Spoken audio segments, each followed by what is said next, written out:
अगर जे घोषणा था या गाजपुर रातर काढी गेम तर गाडी नको का गे अनावडे वाला साहब आगे नहीं सोगे बोलिए गोविंद गुरु महाराज की जय। आज इस मानगढ़ की धरा पर बिल प्रदेश संदेश यात्रा को लेकर इस पांडाल और पांडाल के साथ ही इस पहाड़ के चारों तरफ जो एक जनसैलाब उमड़ा है, वो जनसैलाब राजस्थान, मध्य प्रदेश, गुजरात, महाराष्ट्र और दादरा नगर हवेली की राजधानियों तक वर्तमान में जो मुख्यमंत्री है उन तक ये आवाज पहुंचेगी। और आज का जो जनसैलाब जो पहुंचा है, ये गूंज दिल्ली तक भी पहुंचेगी। बिल प्रदेश की जो मांग को लेकर बड़े बुजुर्ग से लगा के हमारी माताएं, बहनें, नारी शक्तियां, युवा साथी और हमारे साथ ही इस क्षेत्र में रहने वाला एससी समुदाय, माइनॉरिटी समुदाय, ओबीसी के साथी और हमारे बीच में विशेषकर जो जयपुर से आए दो प्रोफेसर, एक डीबी शर्मा जी और बाकी साथियों को भी, ये बिल प्रदेश की जो आवाज है, आप सभी सोशल मीडिया के माध्यम से सुनते आए होंगे। कुछ लोग बिल प्रदेश की मांग के विरोध में एक माहौल बना रहे हैं। मैं इस मंच से मेरी बात जो शुरू करना चाहूंगा, ये बिल प्रदेश जो संदेश यात्रा है, ये किसी एक संगठन का या मेरा या हमारे विधायकों का, ना ही बबर जी का, ना ही कांति भाई का किसी एक की कल्पना है, किसी एक का उद्देश्य है, किसी एक का सपना नहीं है। ये सपना 1913 के अंदर 1500 से अधिक आदिवासी समुदाय के वीर गणवीरों ने अपना त्याग बलिदान देके शहीद हुए थे। इन गणवीरों का अधूरा सपना है। उस समय से मांग चली आ रही है। ये बात इसलिए बताना चाह रहा हूं कि 2-3 दिन से मीडिया में, सोशल मीडिया में, प्रिंट मीडिया में माहौल बना हुआ है। विरोधी लोग माहौल बना रहे हैं। राष्ट्रीय पार्टियों के नेता बिल प्रदेश की मांग को गलत ठहरा रहे हैं, लेकिन उनको इतिहास में जाना चाहिए। इतिहास की कुछ जानकारी भी है इन लोगों को, लेकिन उनके दिमाग में क्या है कि बोला पला आदिवासी समुदाय है, इस समुदाय को झूठा इतिहास पढ़ा देंगे, झूठा इतिहास लिख देंगे। वो झूठा इतिहास लिखा हुआ किताबों में पढ़ लेंगे, वो भूल जाएंगे बिल प्रदेश का सपना। इतिहास की जब बात आती है, आप सबने देखा होगा, मेरे पूर्व बहुदादा ने बताया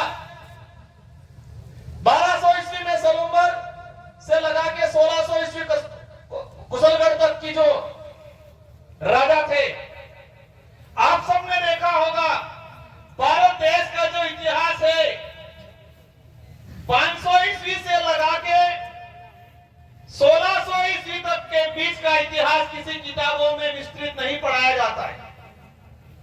हमें पढ़ाया जाता है 1600 के पीछे का विस्तृत इतिहास, और इससे भी ज्यादा पढ़ाया जाता है 5000 साल पुरानी काल्पनिक कहावतों को पढ़ाया जाता है किताबों में। आज से 2000 साल पुरानी किताबों पाठ्यक्रम को किताबों में नहीं पढ़ा रहे, 1000 साल पुरानी पाठ्यक्रमों में नहीं पढ़ा रहे, लेकिन 5 से 10,000 साल पुराना इतिहास पढ़ाया जा रहा है। इसी तर्ज पे आजादी से लेके आज तक बिल प्रदेश की जो मांग उठी थी, इस मांग को दबाने का काम किया है। इसके इतिहास की अगर बात करें, बिल प्रदेश की यात्रा 1913 में गोविंद गुरु महाराज के नेतृत्व में इसी पहाड़ी पे 1500 से अधिक आदिवासियों ने अपना खून पसीना बहाया, जान गंवाई। कल मैं देख रहा था, एक राष्ट्रीय पार्टी के नेताजी कह रहे थे कि ये मांग सिर्फ डूंगरपुर बांसवाड़ा में उठाई जा रही है, ये मांग राजकुमार कर रहा है, ये मांग ये पार्टी वाले कर रहे हैं। इनको जानने की जरूरत है 1913 के अंदर गोविंद गुरु महाराज के नेतृत्व में बिलराज की मांग यहां उठी थी। 1925 में ही महाराष्ट्र का सतकुंडा कुंसी जो इलाका है उस इलाके में नंदुरबार नासिक इलाके में उठी।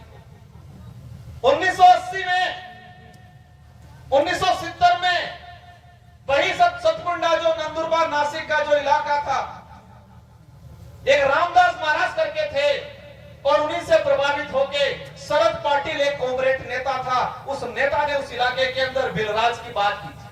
आंदोलन चला था 1970 में। 1980 के अंदर 1980 से लगा के 1990 विशेषकर दिलीप सिंह जी भूरिया 7 बार सांसद रहे मध्य प्रदेश से और वो भाजपा के भी लीडर बने थे। इन्होंने बिल प्रदेश की बात की थी। सोमजी भाई घरासिया गुजरात से, मोदी जी से, सोमजी भाई डामोर गुजरात से आज मुख्यमंत्री जी आते हैं, लेकिन इनसे भी बड़े लीडर थे वो। इन्होंने बिल प्रदेश की मांग उठाई थी। दिलीप सिंह जी भूरिया, आज वो नेता कह रहे हैं कि राजकुमार मांग रहा है। राजकुमार नहीं मांग रहा है, इस क्षेत्र का एक छोटा छोटा बच्चा बिल प्रदेश मांग रहा है। बिल प्रदेश की लड़ाई को लेके 1500 आदिवासी यहां मरे, यहां शहीद हुए, बुलावा लोरिया के अंदर शहीद हुए। ऐसे ऐसे कई आंदोलन हुए और आजादी के बाद भी 2016 में भाजपा के लीडर थे, लेकिन उनके अंदर आदिवासी में बिल प्रदेश के लिए मंत्री पद भी छोड़ना पड़े तो छोड़ दूंगा, ये नंदलाल जी मीणा ने बात रखी। आज कुछ नेता कह रहे हैं कि राजकुमार ये कर रहा है, बाप वाले ये कर रहे हैं, विधायक ये कर रहे हैं। हम कुछ नहीं कर रहे हैं, हम तो हमारे पुरखों का जो अधूरा सपना था उस सपने को साकार करने का काम कर रहे हैं हम लोग। हमारे पुरखों का जो त्याग बलिदान, इन्होंने जो शहादत दी है, उन शहादत को सम्मान दिलाने का काम कर रहे हैं हम लोग। वो हमारा फर्ज है, क्योंकि हमारे अंदर आदिवासी है, आदिवासियों के हक अधिकार के लिए लड़ते हैं, आदिवासियों का डीएनए है। आदिवासी समुदाय ने आज इस संकट में इस स्तर पे समाज को छोड़ा है। कल देखा होगा एक बड़े भाजपा के नेता कह रहे थे कि गौरवशाली राजस्थान के इतिहास को राजकुमार रोत ने बिल प्रदेश का नक्शा जारी करके गौरवशाली राजस्थान के इतिहास को तोड़ने का काम किया है, कलंक लगाने का काम किया है। ये बात बोली। बिल प्रदेश का नक्शा मैंने जारी नहीं किया है। बिल प्रदेश का नक्शा अंग्रेजी शासन काल से लगा के वर्तमान जो समय में जिस इलाके के अंदर बाहुल्य क्षेत्र है, जिस इलाके के अंदर विकास नहीं हुआ है, वो सभी मिलकर बिल प्रदेश की बात कर। 1896 के अंदर अंग्रेजों को लगा ये ट्राइबल टेरिटरी है, यहां पर इंटरफेयर करना खतरे से खाली नहीं है, बिलों से पंगा नहीं लिया जा सकता है। इसलिए उन्होंने 1896 के अंदर बिल प्रदेश कंट्री के नाम से नक्शा जारी किया। बांसवाड़ा के एक दो लोफेसर और हमारे पड़ोसी लोकसभा के सांसद, में नाम नहीं लेना चाहूंगा, नाम इसलिए नहीं लेना चाहूंगा कि मैं मेरी जबान को गिराना नहीं चाहता उनका नाम लेके। क्या बोल रहे हैं कि राजकुमार रोड पे राजद्रोह का मुकदमा दर्ज होना चाहिए, ये बोल रहे हैं ये लोग। किस बात के लिए बोल रहे हैं? कि उसने कंट्री का नक्शा जारी किया। आप तो लोफेसर हो, आप तो अधिकारी हो के नेता बने हो। कंट्री का अर्थ होता है एरिया, क्षेत्र होता है, न कि देश होता है। अंग्रेजी शासन व्यवस्था में, उसके बाद उससे पहले राजा रजवाड़ी व्यवस्था में जितना जो रियासत काल के इलाके होते थे, उसको अंग्रेजी शासन व्यवस्था के लोग अधिकतर कंट्री के नाम से, एरिया के नाम से आइडेंटिफाई करते थे। तो ये इलाका बिल प्रदेश कंट्री के नाम से उस समय जाना जाता था। मतलब क्षेत्र, एरिया, समुदाय विशेष, बाहुल्य क्षेत्र, इलाका ये होता। राजस्थान के गौरव की बात करते हैं। राजस्थान का गौरव आदिवासी समुदाय के बिना, उनके बलिदान के बिना अधूरा है। 1576 के अंदर हल्दी घाटी के अंदर महाराणा प्रताप के साथ कंधे से कंधा मिला के अगर वहां के आसपास के भीलों ने साथ नहीं दिया होता तो वीर शिरोमणि महाराज महाराणा प्रताप आज देश ही नहीं पूरे विश्व में महान माने जाते हैं। इसका सबसे बड़ा श्रेय जाता है भील समुदाय, क्योंकि गले भीलों ने कटवाए। तो राजस्थान का गौरवशाली इतिहास मेवाड़ की आसपास की धरती से, हल्दी घाटी से शुरू होता है और हल्दी घाटी से आसपास इलाके के अंदर ही राजस्थान का गौरवशाली इतिहास खत्म होता है। राजस्थान के गौरवशाली इतिहास, मेवाड़ के गौरवशाली इतिहास की बात करते हैं, लेकिन इस गौरवशाली इतिहास को बनाने में इन वीर समुदाय हमारे पुरखों ने साथ दिया था। लेकिन आप लोगों ने आजादी के बाद अत्याचार, शोषण करने का काम किया। आज सबसे ज्यादा इस इलाके के अंदर भील प्रदेश की बात उठ रही है। अगर वर्तमान सरकारें, संचालक महोदय समय हो रहा हो तो मुझे थोड़ा इशारा कर देना 2 मिनट पहले। आज सबसे ज्यादा डिमांड उठ रही है,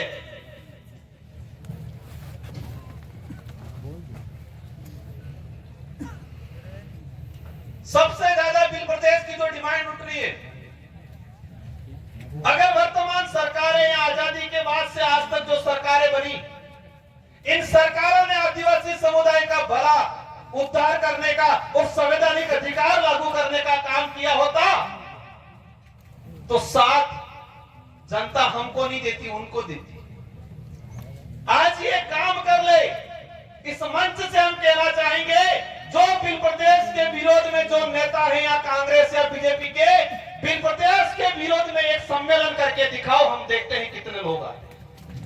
आपके गुलाम नेता आएंगे, आपके गुलाम मानसिक दिव्यांग, अपंग नहीं कह सकते क्योंकि अपंग शब्द उन्होंने खत्म कर दिया। मानसिक दिव्यांग कार्यकर्ता आएंगे, पदाधिकारी आएंगे, लेकिन इस भील प्रदेश टेरिटरी का आम आदमी आपके साथ नहीं आएगा। गौरवशाली इतिहास की बात करते हैं, राठौर साहब को जानना चाहिए, जिस महाराणा प्रताप के नाम से ये मूंचे उमालते हैं, अगर ये भील नहीं होते तो इतिहास नहीं होता, और ये इतिहास नहीं होता तो आज राजस्थान का गौरवशाली इतिहास के नाम से ये मूंचे नहीं ताड़ते। क्या स्थिति बना रखी है इस इलाके के अंदर? राजस्थान का सबसे पिछड़ा इलाका कौन सा है? यही ट्राइबल इलाका। शिक्षा की दृष्टि से सबसे पिछड़ा, स्वास्थ्य की दृष्टि से सबसे पिछड़ा, कुपोषण सबसे ज्यादा, बेरोजगारी सबसे ज्यादा, पलायन दूसरे शहरों में, दूसरे राज्यों में सबसे ज्यादा इस इलाके से। मध्य प्रदेश का सबसे कुपोषित इलाका, सबसे अशिक्षित इलाका, सबसे स्वास्थ्य की दृष्टि से कमजोर इलाका, यही झाबुआ, अलीराजपुर, रतलाम हमारा जो भील प्रदेश टेरिटरी के अंदर। गुजरात का देख लो, गुजरात के विकास मॉडल की बात करते हैं। गुजरात में आज भी वन विभाग के अंदर 1 लाख आदिवासी परिवार आज अपना घर बना के बैठा हुआ है, आज उनको पट्टा नहीं मिला है। सरकारी रिकॉर्ड कह रहा है, हमारा जो ज्ञापन दिया था उस ज्ञापन में लिखा है वन भूमि पहले आई या आदिवासी पहले आया, वन विभाग पहले आया या आदिवासी पहले आया? तो आदिवासी पहले आया, वन विभाग को, उस वन को उपजाऊ बनाया, उसको संजोया, उसको तैयार किया और आज अतिक्रमण के नाम से हटा रहे। गुजरात के अंदर 1 लाख आदिवासी वन विभाग की भूमि पे रह रहे हैं। हमारी नजर में वो मालिक है उस जमीन के, लेकिन सरकार की नजर में क्या है? अतिक्रमणकारी। मध्य प्रदेश के अंदर 3 लाख आदिवासी वन विभाग की भूमि में रह रहे हैं आज, हमारी नजर में वो का मालिक है।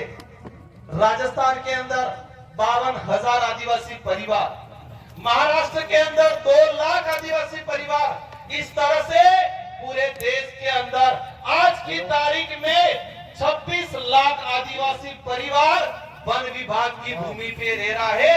ये सरकारी आंकड़ा, केंद्र सरकार का जो जारी किया आंकड़ा, वो सरकारी आंकड़ा। अब समझ लो कि कई भाई ऐसे हैं हमारे जो आज भी सरकारी आंकड़े में नहीं है लेकिन वन विभाग में। देश के अंदर 2011 की जनगणना के आधार पे 8 करोड़ आदिवासी है।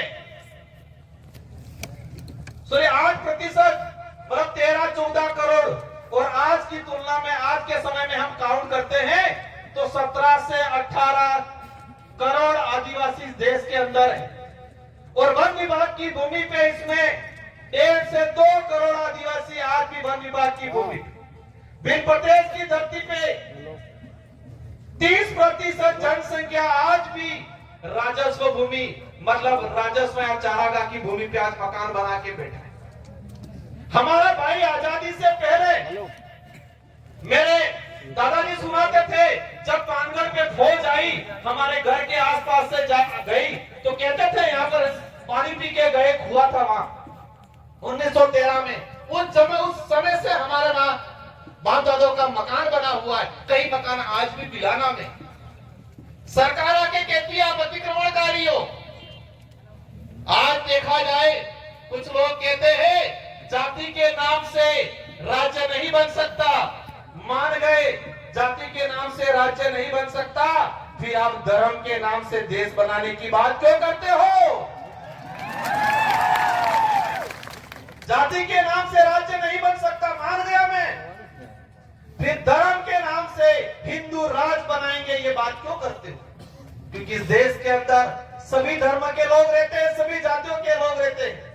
बिल प्रदेश जो डिमांड है वो डिमांड सांस्कृतिक आधार पे है। संविधान की अंदर अनुच्छेद 2 में 3 में भाषाई आधार पर राज्य बन सकता है। एक सभी अपने दिमाग में डाल दे, क्योंकि आप लोगों को गुमराह करते हैं, कहते हैं संवैधानिक दृष्टि से ये सही नहीं है। पहले संविधान पढ़ लेना चाहिए उन लोगों। भाषाई आधार पर राज्य बनता है। डूंगरपुर नो कालजो न दाहोद नो कालजो, हर का बोले नहीं बोलता है। सांस्कृतिक आधार पे राज्य बनता है।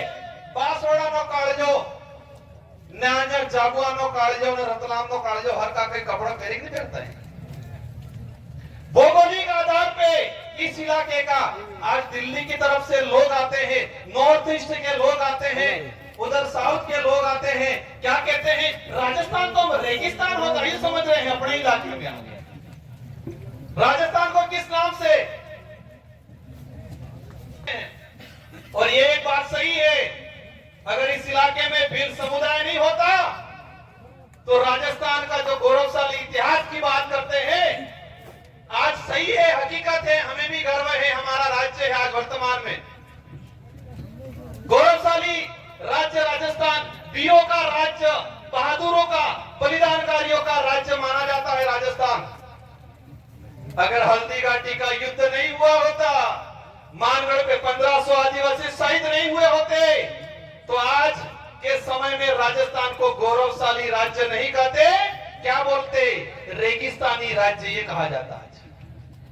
अगर भीलों ने त्याग बलिदान, उनका खून पसीना हल्दीघाटी में अकबर की सेना को उल्टे पैर नहीं भगाया होता, तो राजस्थान को वीरों की धरती नहीं, रेगिस्तान की धरती से, धरती के नाम से जाना जाता है। इतना बड़ा बलिदान भूल गए आज आदिवासी समुदाय का विरोध करते हैं। मेरी नजर में और मेरी नहीं, सबकी नजर में जो आदिवासी समुदाय का विरोधी है वो सब विदेशी है, ये मान सकते हैं हम लोग। जो आदिवासी समुदाय का अत्याचार शोषण करता है, जो आदिवासी समुदाय के साथ खिलवाड़ करता है, वो इस देश का बीज नहीं हो सकता, क्योंकि आदिवासी समुदाय मानवता में विश्वास करता है। और एक बात ये भी ठान लेना है, कई नेता आदिवासी हैं तो पन्नालाल फन्नालाल, कई अधिकारी आदिवासी हैं। आदिवासी होना भी जरूरी नहीं है, आदिवासी होने से ज्यादा आदिवासियत होना जरूरी है। आदिवासी होना जितना महत्वपूर्ण है, उससे ज्यादा महत्वपूर्ण इसके अंदर आदिवासियत होना जरूरी है। मामा बालेश्वर को आज अपन भगवान मानते हैं, वो आदिवासी समुदाय से नहीं आते थे। आज में वो डीपी शर्मा जी आए, उनसे याद है पीडी शर्मा, जो छत्तीसगढ़ बस्तर के अंदर कलेक्टर थे। और एक बात आप सबको जानने की जरूरत है कि इस देश के अंदर एकमात्र जगह है जहां पर संविधान मंदिर बना हुआ है वो बस्तर में बना हुआ है, संविधान मंदिर बना हुआ है। लेकिन एक बात यह भी समझनी है कि जो भी गैर आदिवासी समुदाय का व्यक्ति अगर आदिवासी की बात करता है उसके साथ भी ये घिनौनी हरकतें करते हैं। बीडी शर्मा कलेक्टर थे बस्तर के अंदर, उन्होंने देखा आदिवासी समुदाय जो मानवता में विश्वास करता है, जीव मात्र में विश्वास करता है, बरोजियों जो बता रहे थे सांप को भी नहीं मारता है, ऐसे समुदाय के साथ अन्याय हो रहा है। मैं कलेक्टर हूं, उस कलेक्टर रहते हुए उस व्यक्ति ने इस्तीफा दे दिया और आदिवासी समुदाय के साथ खड़ा रहा। वो कलेक्टर थे, इस्तीफा दे दिया, इस्तीफा देके आदिवासी समुदाय के साथ खड़ा रहा। हस्त्र क्या हुआ? आदिवासी विरोधी जो विदेशी ताकतों के लोग थे उन्होंने इस कलेक्टर को भी नंगा करके जूते पहना के शहर में जुलूस निकाला, लेकिन फिर भी उस आदमी ने हार नहीं माना। इसलिए हमारे भी समाज के इस बिल प्रोटेस्ट की मुहिम का सबसे ज्यादा विरोध कौन कर रहा है? आदिवासी समुदाय के कुछ मानसिक दिव्यांग नेता, जिनको उनकी पार्टी में नंबर बढ़ाना है, वो लोग विरोध कर रहे नहीं कर रहे। एक तो बिल पिला गया, 2-3 वीडियो जारी कर दी है, राजकुमार और सब हमारे 3-4 साथियों के नाम लेके। पिछली बार भी तिल मिला गए। लेकिन एक बात और मैंने कल मीडिया में भी कहा था, ये डिमांड ये लोग क्या सोचते हैं, ये 3-4 बड़े लोग हैं, उनको कहीं फंसा दो ताकि ये मामला दब जाएगा। नहीं जपेगा।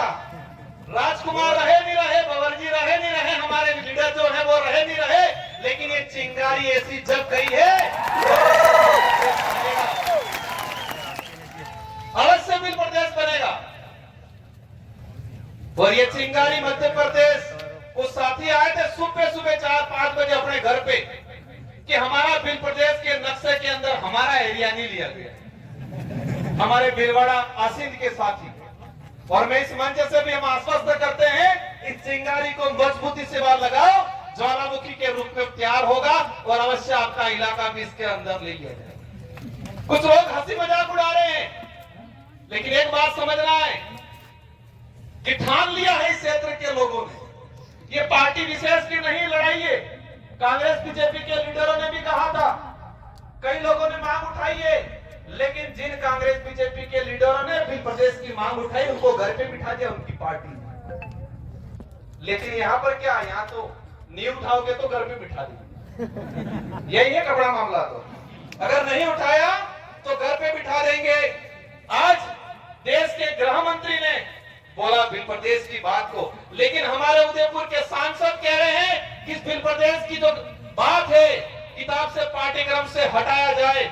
लिहाजा सबको ठान के जाना है कि घर घर में, गांव गांव में, परिवार में बिल प्रदेश की मुहिम। बिल प्रदेश अगर बनता है तो कुपोषण दूर होगा, अशिक्षा जो आज यहाँ स्थिति फैली हुई है, हमारा समुदाय इस क्षेत्र में रहने वाला, हमारे साथ जो व्यवहार बना के रहने वाला हर वर्ग का, हर इंसान का उद्धार होगा। बिल प्रदेश नहीं बनने से बहुत नुकसान हुआ है, बिल प्रदेश बनने से अनेक फायदे होने वाले हैं, उस पे किसी और मंच पे बात करेंगे।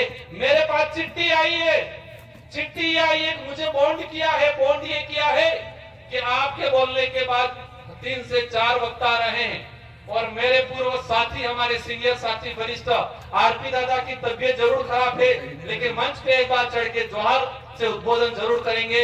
आप इन सबको सुनना है। और जितने साथी बोलने के लिए वंचित रह गए हैं, मैं अनुरोध करूंगा कि नेक्स्ट बार आप सभी व्यवस्था के लिए भी तैयार रहे और बोलने का भी अवसर आप सबको ये मंच देगा।